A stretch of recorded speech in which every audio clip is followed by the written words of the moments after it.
Welcome to city news. Khammam జిల్లా సింగరేణి మండలంలో మహాశివరాత్రిని పురస్కరించుకొని పోలంపల్లి గ్రామంలో కొలువైన కోటిలింగాల శివాలయ ఆలయం ఉదయం నుంచి భక్తులతో కిటకిటలాడింది. స్వామివారికి ప్రత్యేక అభిషేకాలు, రుద్రాభిషేకాలు, లింగార్చకాలు, పూజలు నిర్వహించారు. మండలంలో ప్రజలందరూ అష్టైశ్వర్యాలు, ఆయుర ఆరోగ్యాలతో, పాడి పంటలతో సుఖంగా ఉండాలని కోరుకున్నారు. అలాగే జాతరకు వచ్చే భక్తులు ఎటువంటి ఇబ్బందులు కలగకుండా ఆలయ కమిటీ చైర్మన్ మరియు పోలీస్ అధికారులు మరియు వివిధ శాఖల అధికారులకు ముందస్తు చర్యలు చేపట్టడం జరిగింది. ఈ కార్యక్రమంలో కోటిలింగాల ఆలయ chairman Venkateswarlu, Karepalli CI Tirupati Reddy, SI Rajaram, ఆలయ కమిటీ సిబ్బంది తదితరులు పాల్గొనడం జరిగింది.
హలో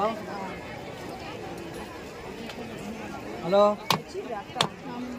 తొందర కానీ తొందర రాండి. వెనకాల చిన్నపిల్లల్ని పట్టుకొని ఛాన్స్ అయిపోయి దాన్ని పట్టుకొని వాళ్ళు బాబాయ్ తొందర నాడు.